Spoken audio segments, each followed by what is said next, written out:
How many of you are married, like with a wife?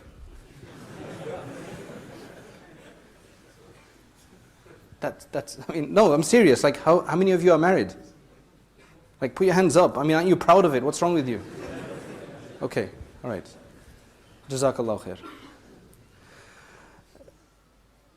That's what I want to speak about marriage and then divorce. I really want to speak about divorce, but it seems really sad to start speaking about divorce, so I'll speak about marriage first. The main thing is I don't want to start talking to you about how to look for a partner, because you know that's something people speak about a lot. What I want to actually speak about today is when a person gets married, there are a number of issues that take place in our community that we unfortunately people do, and thus marriages don't really last long.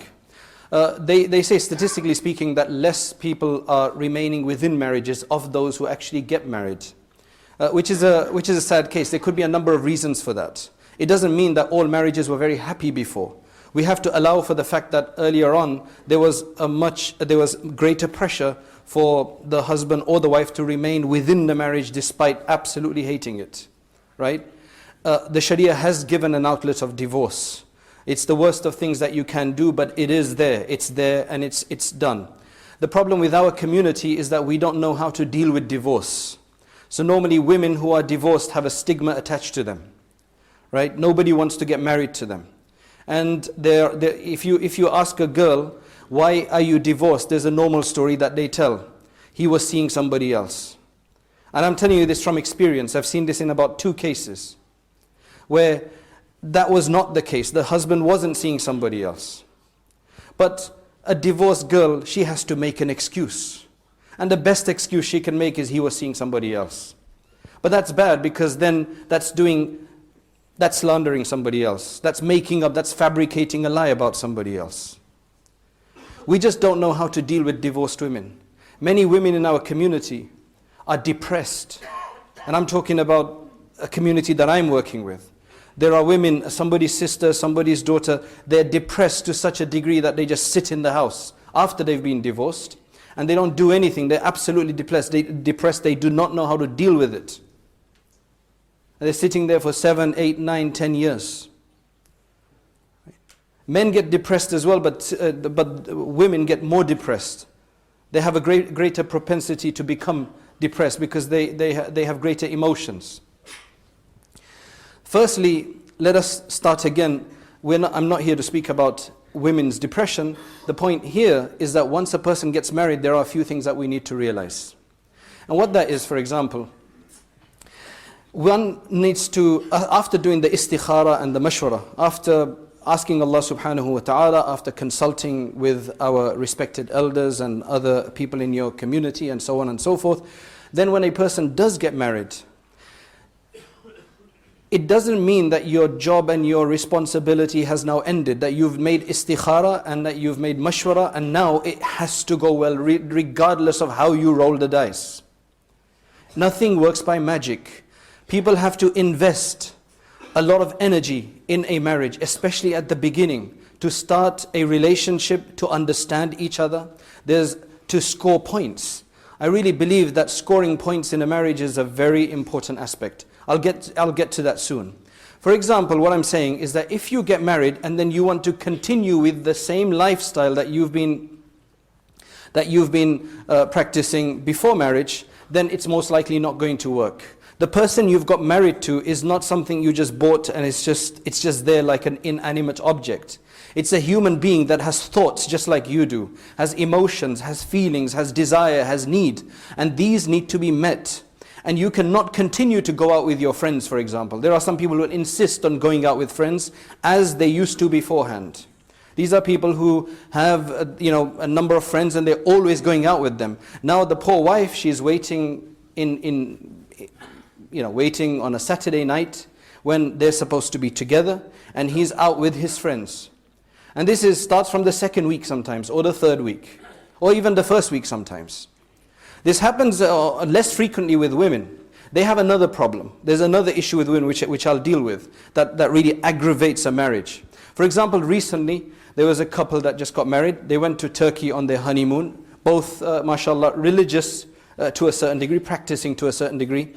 The football was, there was some match on, I have no idea which match it was, and it was in Turkey. The TV set in the room did not work. So he went downstairs to, this is on the first or the second day after they got there, right? It's supposed to be romantic, but this religion that this person is a believer in, of football, is obviously more important. And believe me, if you think I have no idea what you guys, not you guys, but people who have this religion feel like, then please forgive me because I don't, right? It's a religion. So what this person does is he goes downstairs and he spends 2 hours, 2.5, how long is a match? 90 minutes. Right. So about 1.5 hours. Actually, he spent more time than that. And she's bichari waiting in the room, and finally she went to sleep. But this sowed the seed of hatred between them. Because not only did he do it, then he carried on, then he started speaking to the people there in the lobby. And then he came back and he says, I was giving da'wah. And maybe he was, but it was an unsensitive thing to do. An absolutely unsensitive thing to do. And that's the issue here. He did this for 2 or 3 days. When I speak about, I don't like to bang on about football, right? I don't like to bang on about football, or, you guys follow this, that, and the other. I don't like to say that. But seriously, you need to think about it from an emotional perspective. People who are so besotted with this game, that they're willing to overcome these things. I mean, the experience that people have had is that you're in Arafah. You're on the day of Arafah in the Maidan of Arafat. That is the day when shaitan is even despicable. Where shaitan is so humiliated because he sees the mercy of Allah subhanahu wa ta'ala descending down in torrents. And people just being, receiving this mercy. But yet there are people who will be texting back to the UK to find out what the latest scores are on that day. Now again, I don't get it. That's why I'm condemning it. You guys are going to think you don't understand where we're coming from. I know I don't. I'm really sorry. And that's just like non-Muslims do not understand why Muslims pray 5 times a day. Right? And if they come and criticize you, like, what's this going up and down 5 times a day? What's this wearing this? The women wear hijabs and you guys can't eat, you guys can't go to McDonald's and all that kind of stuff. And you think, right, brother, you don't get it. That's what you're probably saying to me about football. These are modern day religions. And you must think about it from that. Because a religion is something which you will give yourself to fully. It doesn't give you anything. You're not physically, financially benefiting from this. But you have such an adherence to it. You have such an adherence to it. For example, the new Apple shop opened in London. People flew in from as far as China for the first day, not to buy anything, just to be there when the Apple store opened up. That's a religion. Seriously, it's like a religion. Otherwise, why would somebody go from so far? When you go to Makkah, do you physically get anything? You spend money. 3,000, 4,000 for a Hajj and you will go there. You're not going to physically get anything. You're going to have to spend money. But the reason you go there is because you believe. And you feel this spirituality. So why these other things? Just think about it. Just think about it. Right? Because you have to think about it. Because at the end of the day, it's about our last moment. And it influences then everything in our life. So now this poor couple, what the issue there was, and it's a perfect model for us to discuss this. The woman, they're both religious people, they're both righteous people. But this particular, the girl was very sensitive. And the guy was very extroverted. In the sense that he's very brash in the way he speaks. Right? When he sends me an email, he's like, he uses DA, instead of the and stuff like that. Some really like gangster style language. You're laughing at me again, that this guy doesn't get anything, man. Okay, anyway, that's just his norm. I understand him. I know where he's coming from. I don't mind. Because I have some experience, alhamdulillah, Allah's given me some experience that you don't just look at the initial, the way, but people aren't always so experienced. And a person cannot be so brash and just try to act like that. In this brash mode with somebody who's sensitive.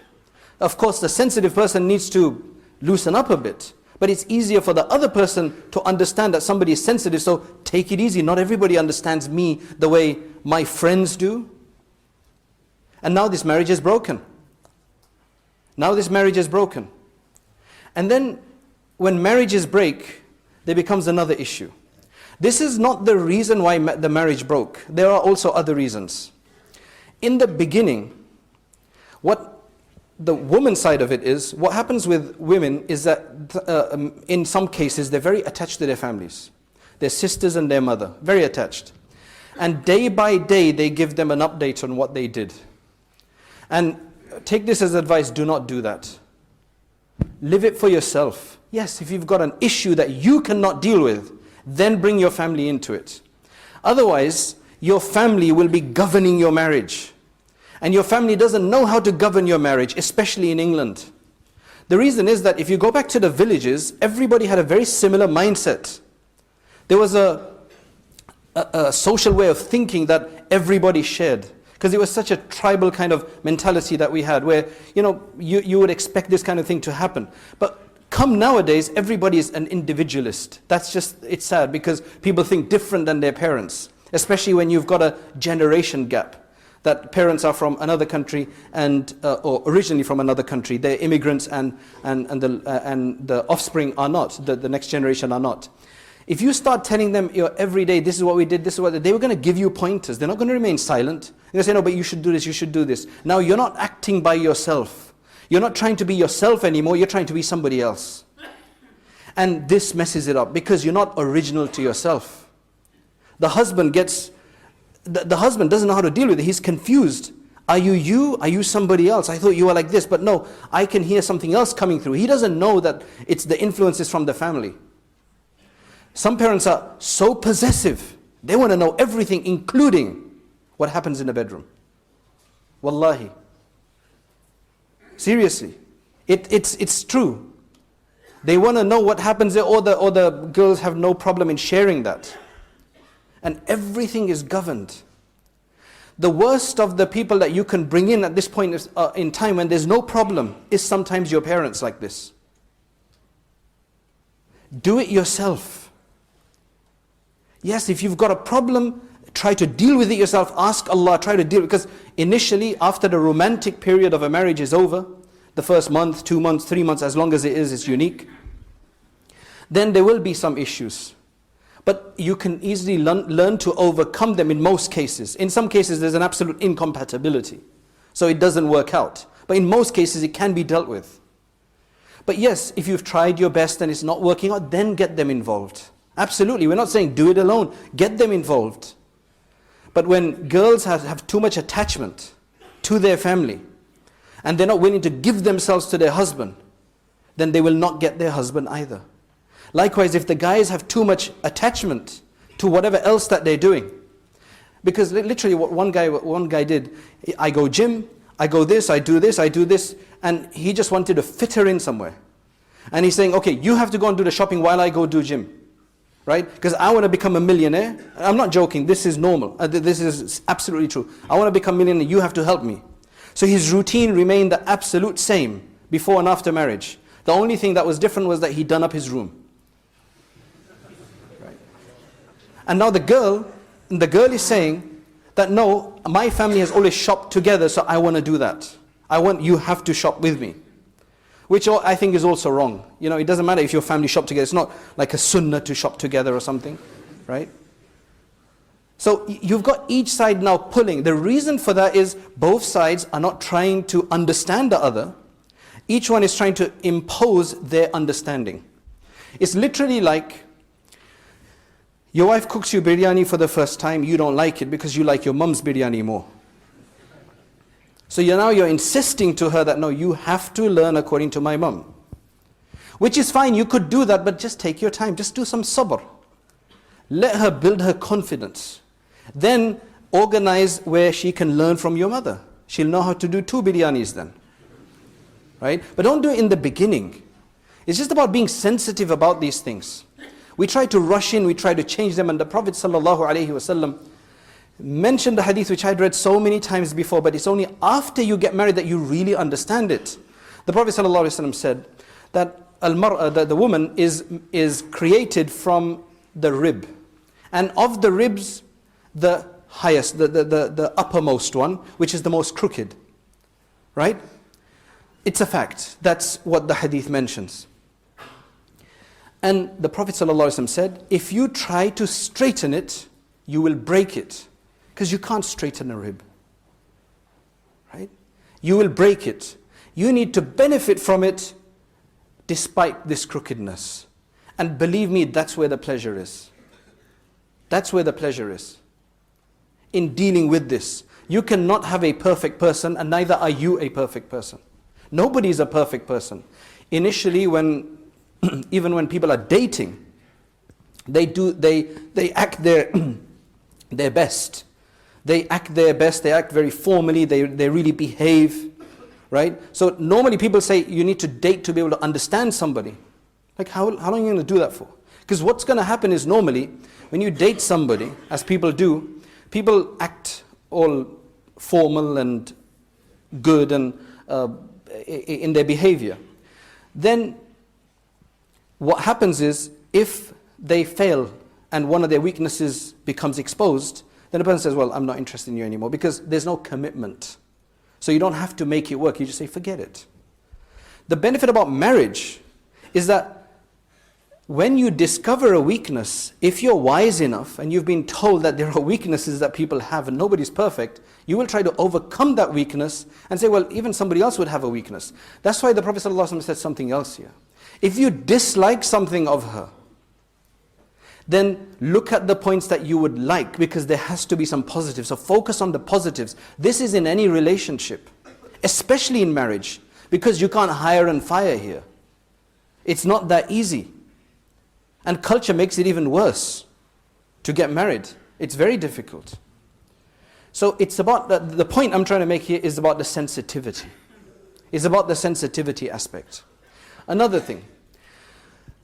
Sometimes what happens is that the husband feels responsible, right? That he must correct the wife in everything.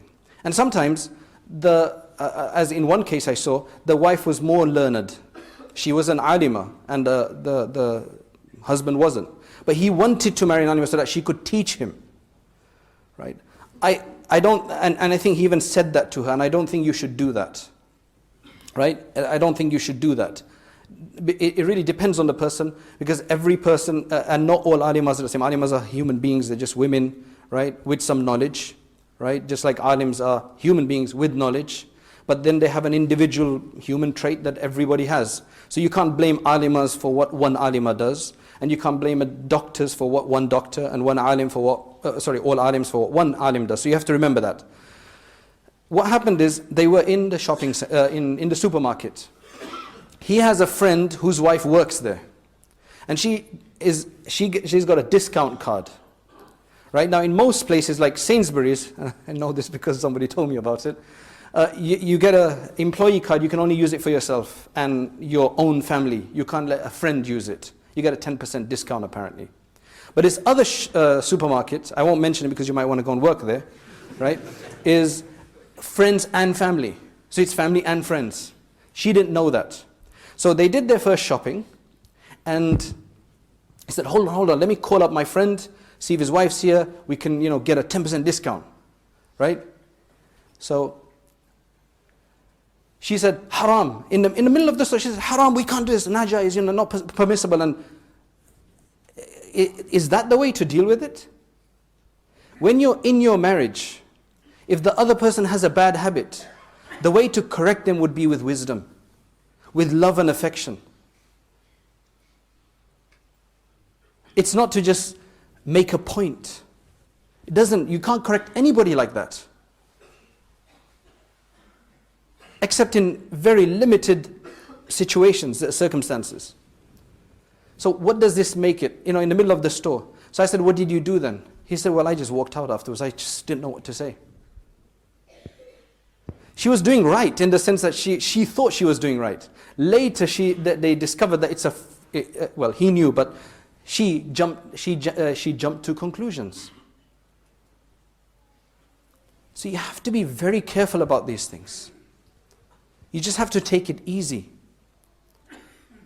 You give somebody da'wah in a very wise way. I mean,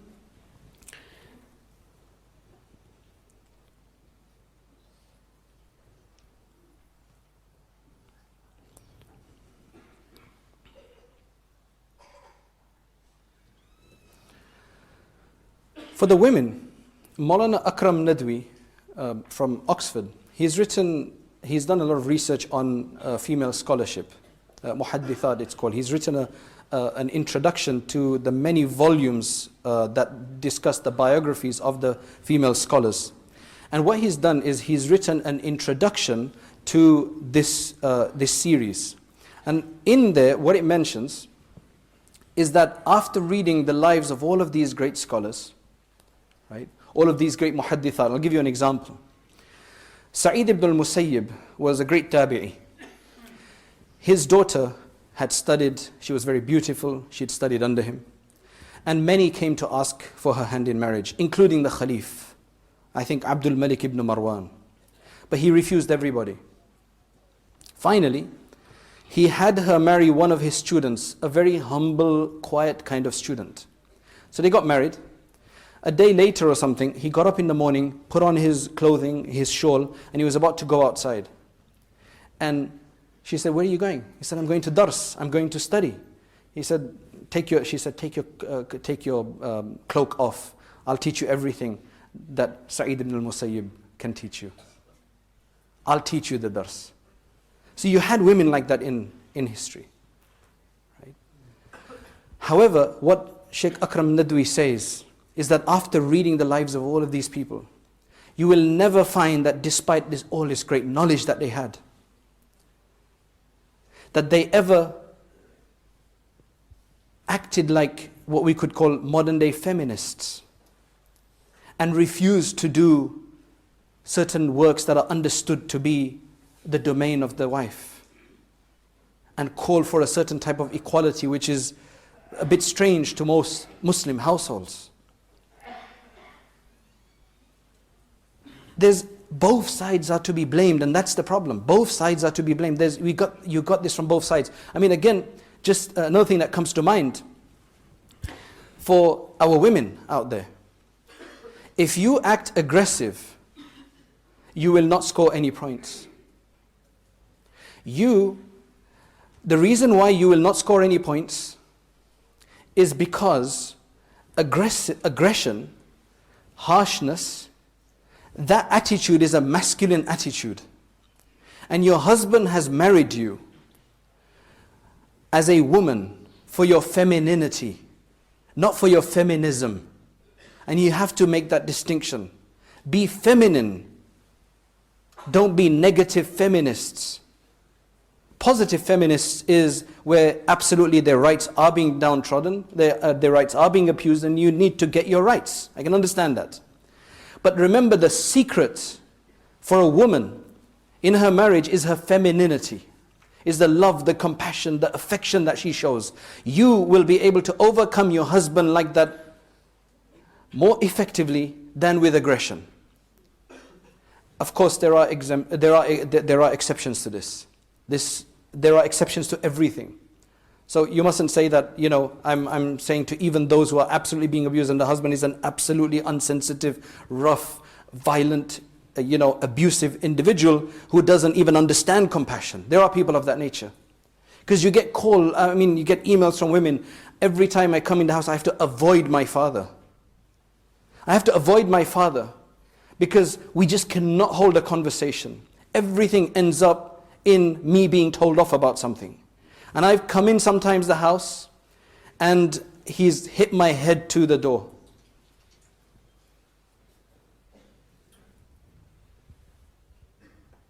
What can I have to just advise such people to go to the police. They got nobody. I said, do you have any cousins, any uncles that can help you? No, nobody can talk to my dad. So there are people like that who just do not understand. They're of a certain mindset and they do not want to change because now they're 50, 60 years old. And it's miserable for the children inside the house. And it's miserable for the wife inside the house. You know, the problem is that you think you can't change. If you're listening right now, you think you can't change because that's how you've been for the last 20, 30, 40 years. You can change. You're a human being. Human beings can change.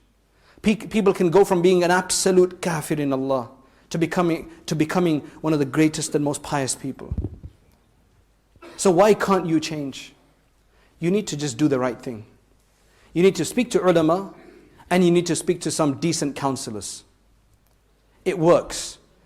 Swallow your pride and go and get something done. If you've got an anger problem, talking to the men. If you've got an anger problem, some women have that as well. It was in the news recently that the woman beat up the husband and he used to be scared of her.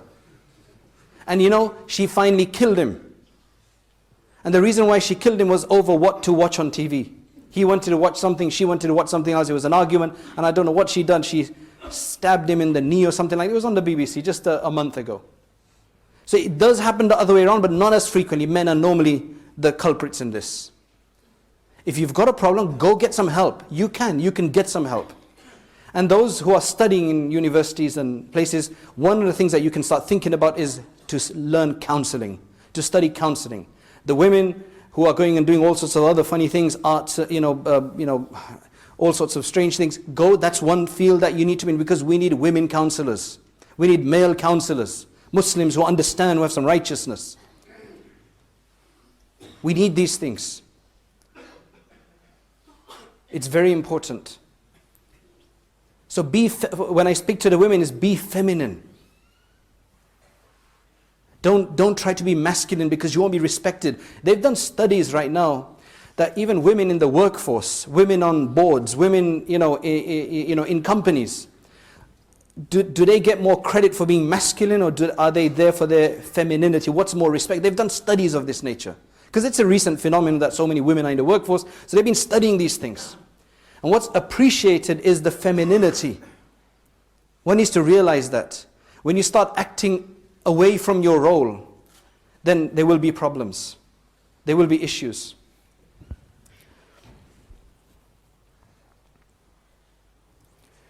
And finally, if it does come to a divorce, I know my lecture is a bit disjointed because it's such a vast topic, starting from how to find a partner, to what to do, and during the marriage, and issues. It's just such a vast thing. The reason is that you've got two individuals, and the variables, the possibilities are a multitude. There's so many possibilities. You could have a couple, and you've seen this, they're married, they're having problems, they ended up in a divorce. Each one of these two got married to somebody else, and now they're happily living. It's just the dynamics are different. Sometimes what happens is you got two decent individuals, you put them together and there's sparks that fly. When you look at them separately, they're fine. Mother-in-law, daughter-in-law. That's a common one. You look at them, the daughter-in-law as an individual, she's fine, a decent woman. You look at the mother-in-law with everybody else, she's decent. But when you put them two together, it just doesn't work sometimes. Not always, but sometimes it doesn't work. You have to take some measures to deal with it then. You can't expect it to just change. You have to take some positive steps to change these things and to make these things.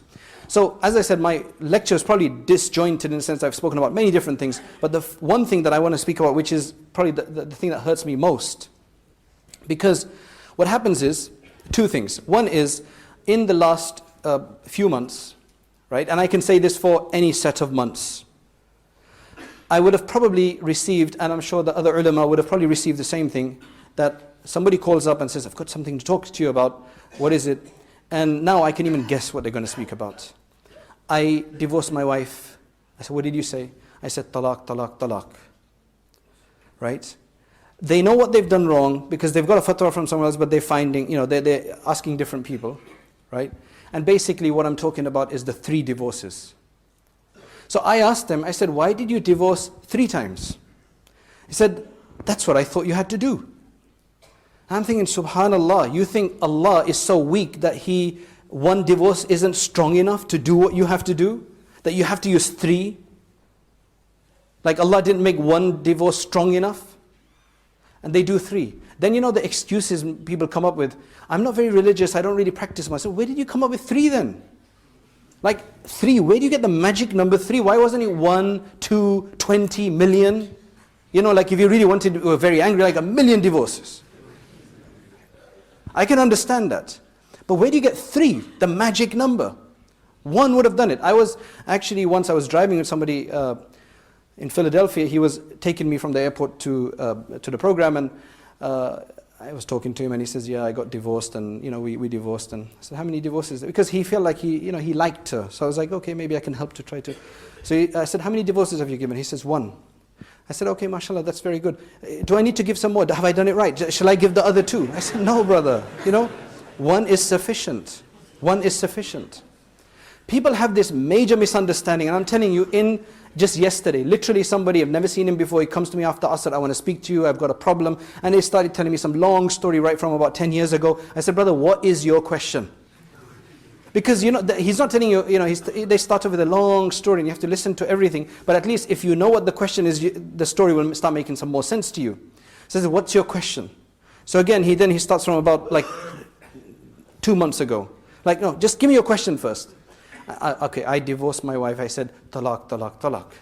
But I was very angry. That's a typical excuse. Of course you're angry. Who gives divorces when they're happy? People do. Very few people, those who are measured. But most people do give divorces when they're angry. But that's valid. It's an effective divorce. And that's what you have to realize. It is an effective divorce. So let me tell you, brothers and sisters at home, because there are sisters who ask for a divorce. There's blackmail that takes place. There's blackmail that takes place. You do this, just give me a divorce. They don't really mean it. It's like a friend of mine is an imam somewhere. Somebody had passed away. So his wife comes and says, Bas mujhe jaane do, mujhe bhi mar jana hai, this, that and the other, and everybody's holding her back. Then the imam said, you know what, haan bas jao, gone. And then she kind of woke up. It's just a scene that people make, right? We can laugh about it, but it's serious. What I want each one of you to do today is to go and tell at least 3 to 5 people, just go and tell them, 3 to 5 people, that if, you don't have to say if you are going to divorce, because we don't want to encourage divorce here. But say that, people misunderstand that when a person has to divorce that you have to give 3. No, you just have to give 1. It's strong enough. If you're really angry, you can say, I give you a big divorce. I give you a strong divorce. You can make it I don't want to go into the fiqh of it, but if you give 1 divorce, the benefit is that you can actually come back together. But if you give 3 divorces, you have to do some dirty halala, they call it.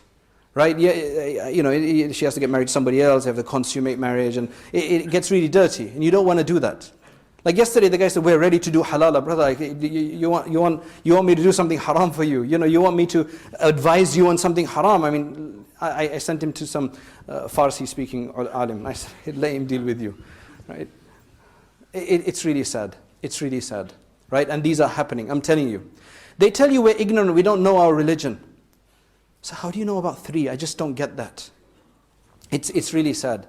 So brothers and our sisters listening at home, please tell at least 3 different people, because this is such a misunderstanding in our community that people just blurt out 3. And 1 is more than sufficient. 1 is more than sufficient. Say something else, but do not say more than 1 divorce. One friend told me he was in Egypt, and what he saw was that he went to somebody's house, and in some cultures they do this, and it's really bad, right? He was saying, no, I don't want to eat. So there were some guests there, and he put out some food, or he said, I'll bring you some food. And he said, no, we don't want to eat. So what he then said is, if you don't eat, my wife is divorced. It is really sad. This is really sad. This is so despicable. And the reason is, she's the one who cooked the food. And now you're saying, if you guys don't eat, then she is divorced. Now imagine if you had some stubborn guy down there, right? And he says, no, I'm not going to eat, I don't care. Then what's going to happen? This is a joke. It's a joke, it's sad. And women do this as well. Just give me a divorce, just give me a divorce, just say it, just say it. You should not do that. You should not deal with it. You should not speak about this. You know the reason why people normally give divorces? Okay. You know why people actually give divorces is and accidentally is because they're entertaining the thought in their mind. If you don't entertain the thought in your mind, you can get as angry. And I've seen people get angry with their wives or husbands or whatever. They don't say divorce, you say something else. But if you entertain the thought in your mind, next time she does this, I'm going to say it. Then it will come out even though you don't want to say it. Don't entertain it. The weirdest story is that a couple came to me and they were studying Arabic. And you know what their question was? That we were studying Arabic, and I said to my wife, she said to me, it was the other way around. He said, Anti taliqun. They're practicing their Arabic. Anti taliqun, which means you are divorced. Like, can't you think of saying anything else? There's such misunderstanding about this. The other day somebody else called me. He said that if I'm explaining from Quduri, a dars, and I'm explaining how divorce issues work, will my wife become divorced? I'm saying yes, that will. I was just joking with him. You can discuss it. An alim can discuss it with somebody else about explaining. It will not be. He won't be divorcing his wife. But if you joke around with your wife, because the Prophet ﷺ said 3 things: if you joke or you're serious, they will be affected, and one of them is divorce.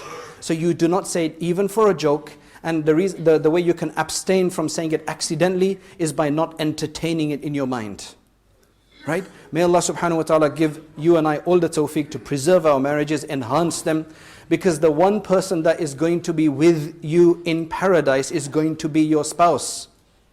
You won't be with your mother or your daughter or your son or your father or your uncle or whoever it is. You will be with your wife.